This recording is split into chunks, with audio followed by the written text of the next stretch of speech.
और इस बीच रायसेन से इस वक्त एक और बड़ी खबर। पर्यटक स्थल महादेव पानी के पास हादसा हुआ है। एक महिला समेत 3 लोग बह चुके हैं। महिला और पुरुष को बचाया गया है। एक युवक की तलाश भी अब लगातार की जा रही है। भोपाल के महादेव पानी की ये पूरी घटना, जहां पर 3 लोग घूमने के लिए पहुंचे थे। गोताखोरों और एनडीआरएफ की टीम मौके पर मौजूद है। अंधेरे की वजह से रेस्क्यू में भी काफी परेशानी आ रही है।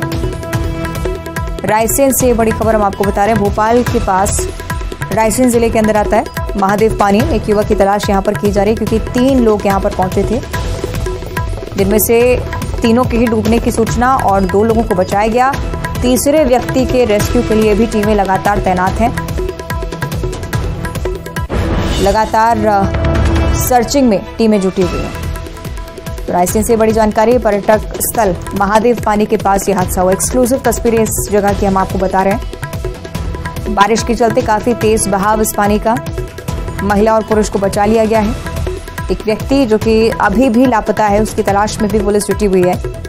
पूरी प्रशासनिक टीम यहां पर पहुंच चुकी है। आप देख रहे हैं रायसेन कलेक्टर भी मौके पर ही मौजूद हैं, जायजा भी ले रहे हैं। एसडीआरएफ की टीम के साथ रेस्क्यू में भी जितने भी जवान जुटे हुए हैं, वो भी कड़ी मशक्कत करते हुए कि समय रहते इस व्यक्ति को बाहर निकाला जा सके। लेकिन इतना तेज बहाव महादेव पानी का, क्योंकि लगातार तेज बारिश जिले में हो रही है, इसी के चलते रेस्क्यू में परेशानियों का सामना करना पड़ रहा है। तेज बारिश, तेज बहाव पानी का और साथ ही साथ अंधेरा होने के चलते खासी दिक्कत।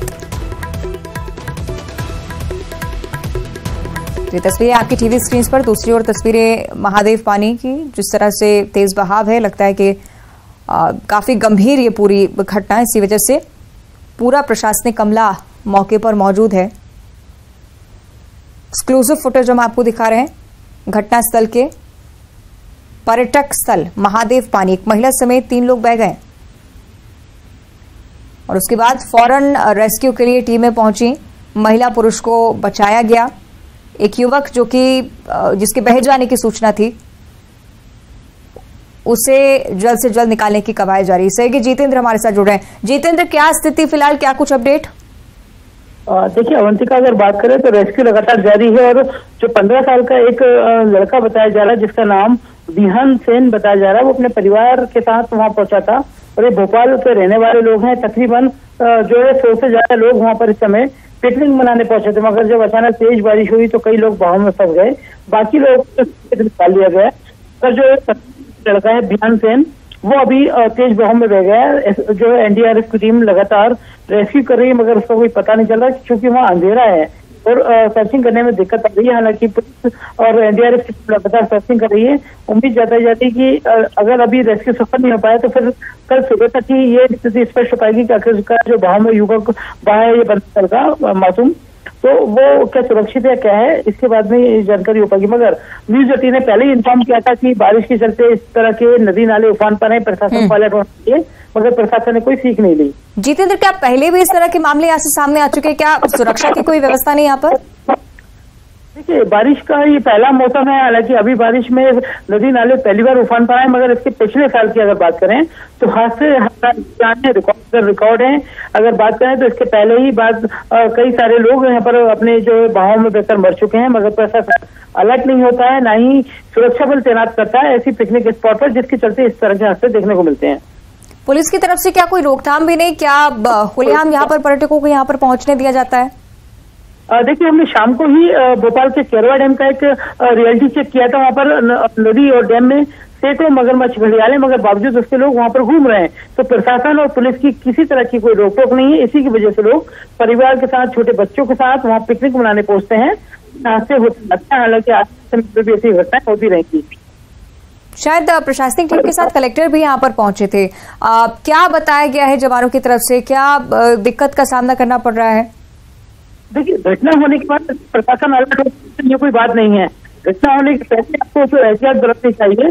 अब कलेक्टर अगर मौके पर पहुंचे हैं तो उनकी ड्यूटी है, बट घटना होने के पहले उन्हें अलर्ट होना चाहिए, तमाम सुरक्षा बल तैनात होना चाहिए, चौकीदार तैनात होना चाहिए।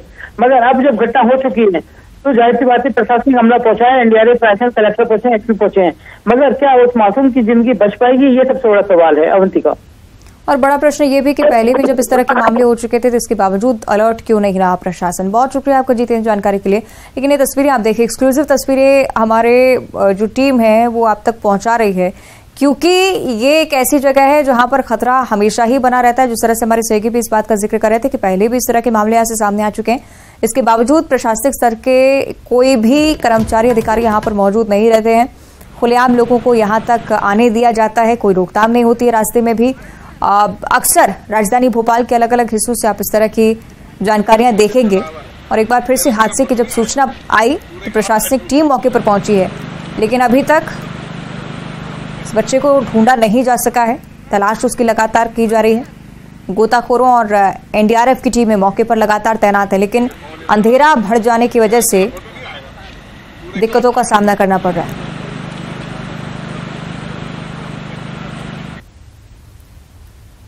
आगे बढ़ते हैं। 2024 लोकसभा चुनाव को लेकर पक्ष और विपक्ष दोनों की तरफ से टीम फाइनल की जा रही है। यहां पर एनडीए की बैठक के लिए बीजेपी ने चिराग और ओपी राजभर की पार्टियां सहित 19 पार्टियों को न्योता भेजा, तो दूसरी ओर विपक्ष की बैठक में 25 दलों के शामिल होने की उम्मीद जाहिर की गई है।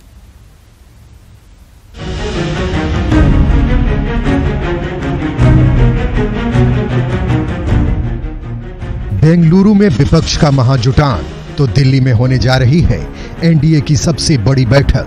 लोकसभा चुनाव 2024 में होगा, लेकिन 2023 में अपना अपना कुनबा बढ़ाकर मानसिक बढ़त बनाने की तैयारी चल रही है। बीजेपी ने 18 जुलाई को होने वाली एनडीए की बैठक में शामिल होने के लिए 19 दलों को न्योता भेजा है। बिहार के 4 दलों को बैठक में शामिल होने का न्योता है। एलजेपी के चिराग पासवान को न्योता मिला है। राष्ट्रीय लोक जनशक्ति पार्टी के पशुपति पारस को न्योता मिला है और हिंदुस्तानी आवाम मोर्चा के जीतन राम मांझी को भी बैठक में शामिल होने का न्योता मिल चुका है। सूत्र ये बता रहे हैं कि उपेंद्र कुशवाहा की पार्टी राष्ट्रीय लोक जनता दल को भी बैठक में शामिल होने का न्योता मिल चुका है। वैसे तो एनडीए की तरफ से 19 दलों को न्योता भेजा गया है, लेकिन सबसे ज्यादा चर्चा बिहार से चिराग पासवान और यूपी से सुहेलदेव, भारतीय समाज पार्टी के ओम प्रकाश राजभर के एनडीए में शामिल होने की हो रही है। माना जा रहा है कि ये दोनों गेम चेंजर साबित होंगे। खैर, एक तरफ एनडीए की बैठक हो रही है तो दूसरी ओर बेंगलुरु में विपक्ष का महाजुटान होने वाला है। 17 और 18 जुलाई को होने वाली बैठक में 25 दलों के शामिल होने की बात सामने आ रही है। बैठक में गठबंधन के नाम के साथ साथ गठबंधन का संयोजक कौन होगा, इस पर भी सहमति बनाई जा सकती है।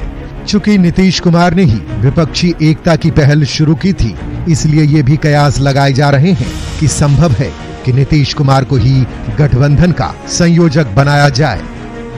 सीट शेयरिंग पर बात होना ये तो स्वाभाविक प्रक्रिया है ना।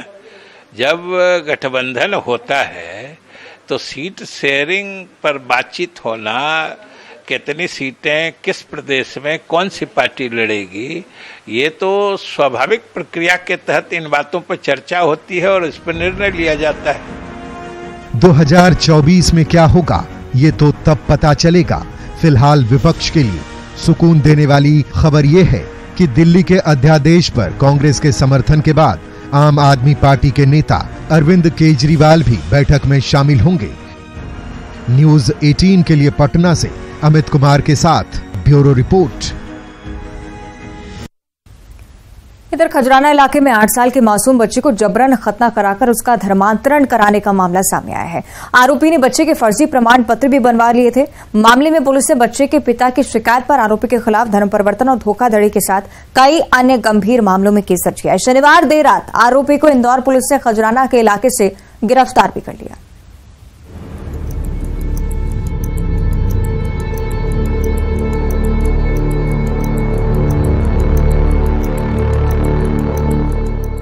इंदौर पुलिस ने खजराना इलाके से इलियास कुरैशी को गिरफ्तार किया है।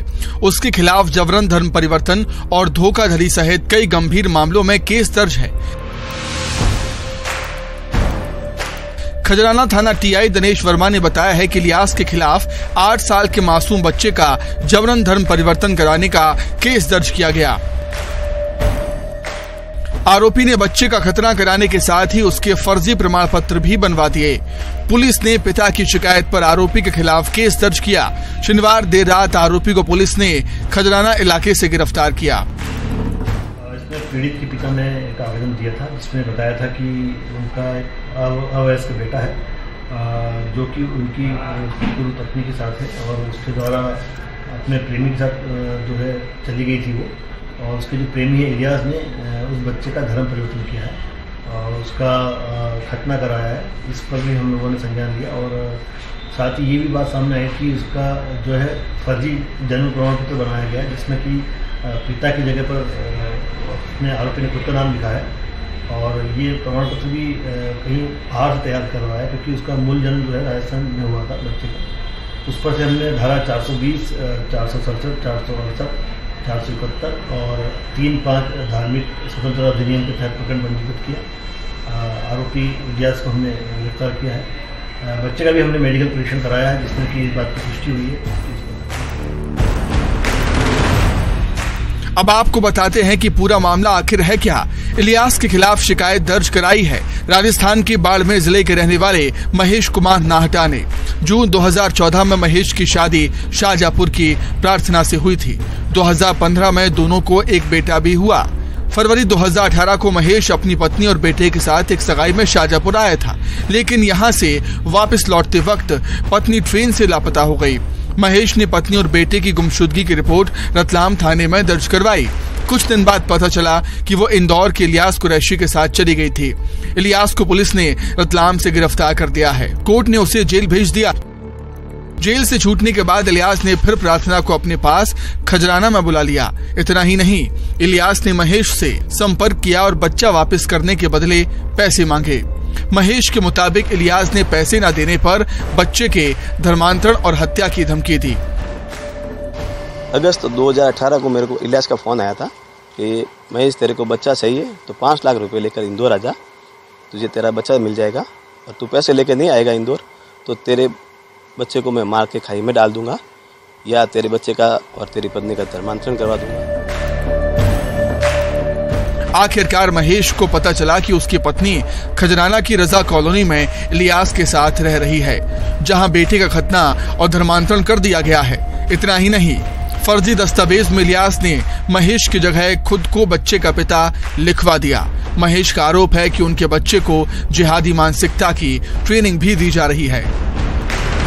इनका धर्मांतरण हो गया है, इसका खतना करवा दिया है किसी मौलवी से और इसका फेक डॉक्यूमेंट भी बना दिया है। तो मैंने यहाँ आके इसके मेरे सोर्सेज पे मैंने जांच की तो हमने इनका मेरे जो पुत्र मनन है, मनन जैन का, उनके नए नाम से मुस्लिम नाम से मोहम्मद मनान अहमद पुत्र इलियास अहमद के नाम से इन्होंने जन्म प्रमाण पत्र मार्च महीना 2023 में इंदौर में बनाया। महेश का आरोप है कि इलियास कुरैशी की गैंग है जो हिंदू लड़कियों को टारगेट करती है और धर्मांतरण कर साथ रखा जाता है। ये पूरी जिहादी मानसिकता है और ये एक शाहजहांपुर की और एक रतलाम और ये जो इलियास के रिश्तेदारों की जो गैंग है, लगभग 8-10 लड़के हैं उसमें। इन सब गैंग ने धर्मांतरण के लिए कंटिन्यू प्रयास कर रहे हैं और पिछले 3 साल में इन्होंने 3-4 हिंदू लड़कियों का धर्मांतरण करके शादियाँ की है और अपने पास रख रहे हैं। बच्चे की मेडिकल जांच में खतरा की पुष्टि हो चुकी है। पुलिस ने धर्म स्वातंत्र अधिनियम के तहत कई धाराओं में केस दर्ज किया और पूरे मामले की गहराई से जांच कर रही है। अरुण त्रिवेदी, न्यूज़ 18 इंदौर। और इस मामले में बीजेपी प्रदेश अध्यक्ष वीडी शर्मा का भी बड़ा बयान सामने आया। उन्होंने कहा कि प्रदेश में लव जिहाद धर्मांतरण नहीं चलेगा, ऐसे लोगों को बख्शा नहीं जाएगा।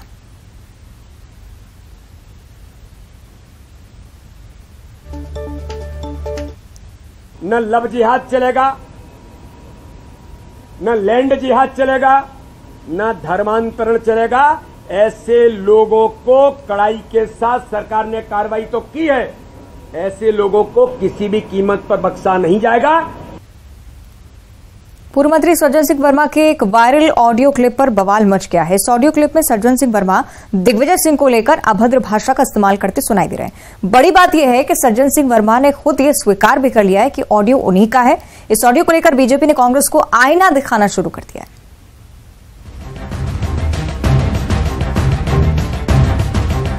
कांग्रेस के फायर ब्रांड नेता और पूर्व मंत्री सज्जन सिंह वर्मा के एक वायरल ऑडियो ने एमपी का सियासी तापमान चढ़ा दिया है। इस वायरल ऑडियो क्लिप में सज्जन सिंह वर्मा दिग्विजय सिंह के खिलाफ अभद्र भाषा का इस्तेमाल करते हुए सुनाई दे रहे हैं। पहले सुनिए इस ऑडियो क्लिप के कुछ अंश। लोग पीछे पड़े हुए हैं, 95% कर्मों से पीछे पड़े हैं, कर्मों से। हमारे पीछे नहीं पड़ेगा भी लोग जो पड़े सुन ले। 5% बातें दिग्विजय सिंह हो जाए नहीं ये तो सज्जन हाँ बहुत पवित्र आदमी है और पवित्रता से राजनीति करी है। बिल्कुल ईमानदार रहेंगे तो कोई बाल बाका नहीं कर पाता। लोग पीछे पड़े हुए हैं, 95% कर्मों से पीछे पड़े हैं, कर्मों से। हमारे पीछे नहीं पड़ेगा भी लोग जो पड़े सुन ले। 5% बातें दिग्विजय सिंह हो जाए नहीं ये तो सज्जन हाँ बहुत पवित्र आदमी है और पवित्रता से राजनीति करी है। बिल्कुल ईमानदार रहेंगे तो कोई बाल बाका नहीं कर पाता।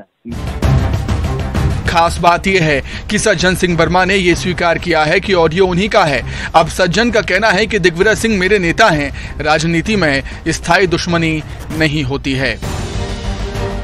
लेकिन मेरा दिग्विजय सिंह साहब हमारे नेता है और हमारी बहुत पहले बैठक हो गए, अब हम लोग साथ में काम कर रहे हैं।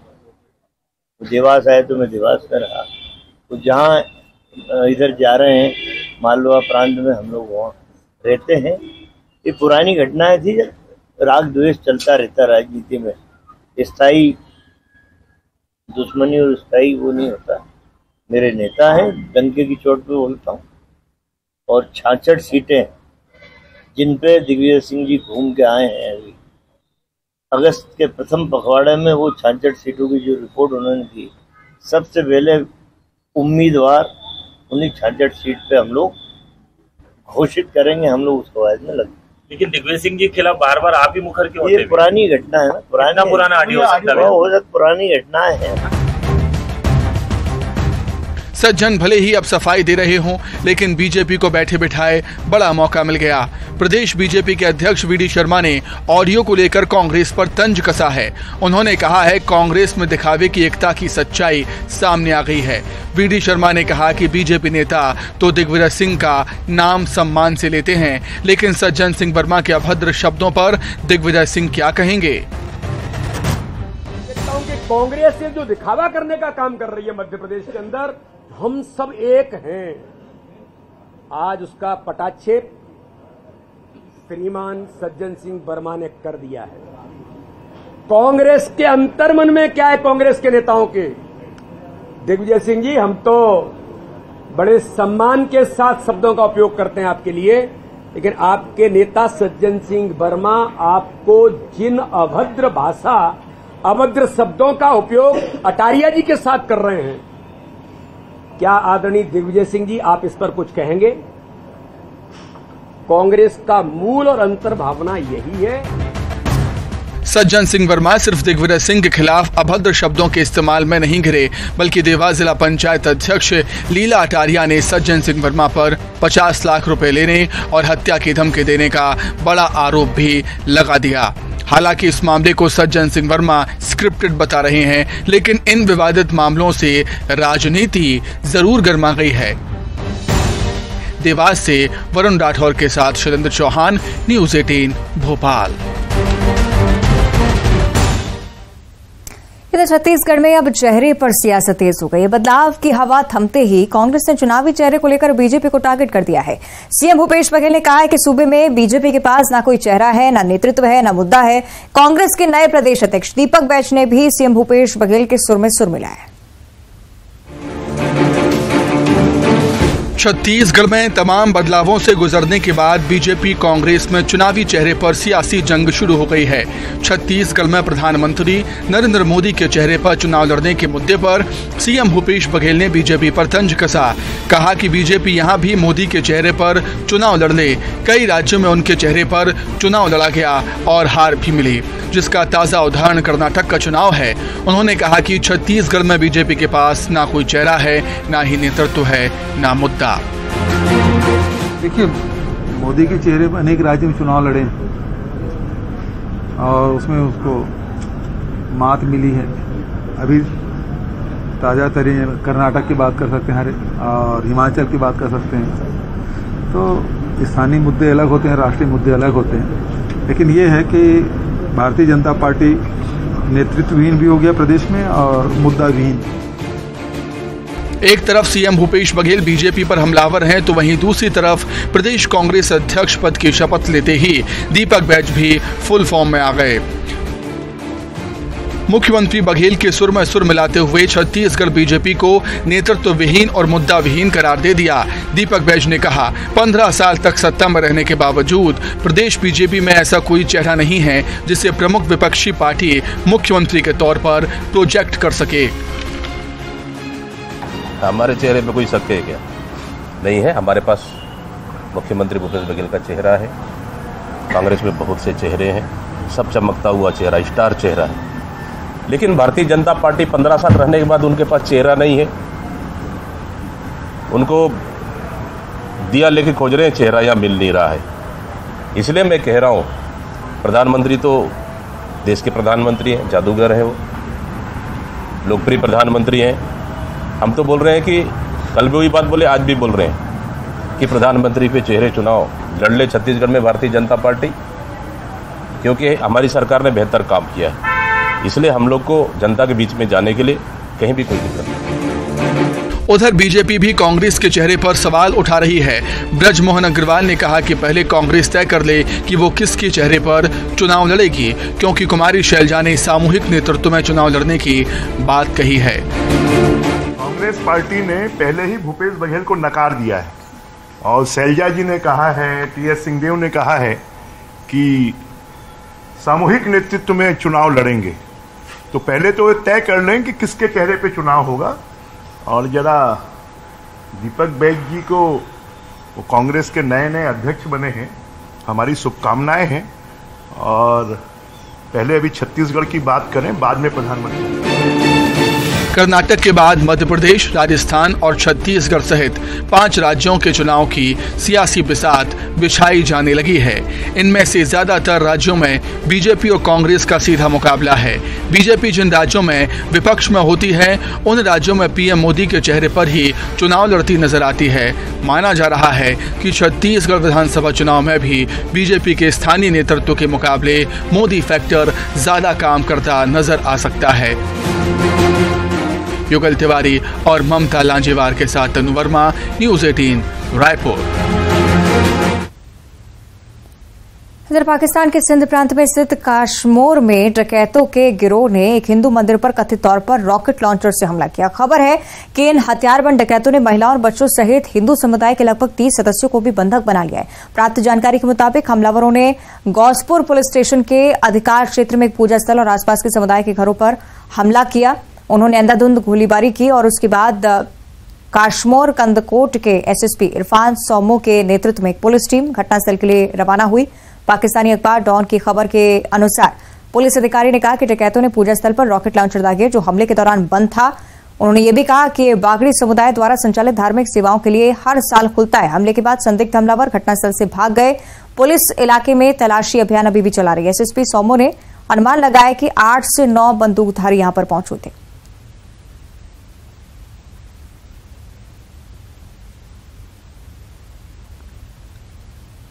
आर माधवन ने पीएम मोदी और फ्रांस के राष्ट्रपति इमैनुअल मैक्रों के साथ एक तस्वीर शेयर की है। इसमें साथ में माधवन ने दोनों सरकारों की सराहना करते हुए एक लंबा सा पोस्ट लिखा।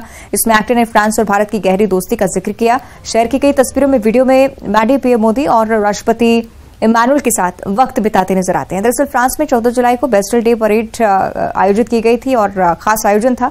पीएम मोदी को फ्रांस के नेशनल डे पर मुख्य अतिथि के तौर पर बुलाया गया था। पीएम मोदी के सम्मान में फ्रांसीसी राष्ट्रपति इमैनुअल मैक्रों ने डिनर भी रखा। एक्टर आर माधवन इस मौके पर शामिल होने के लिए पेरिस पहुंचे थे।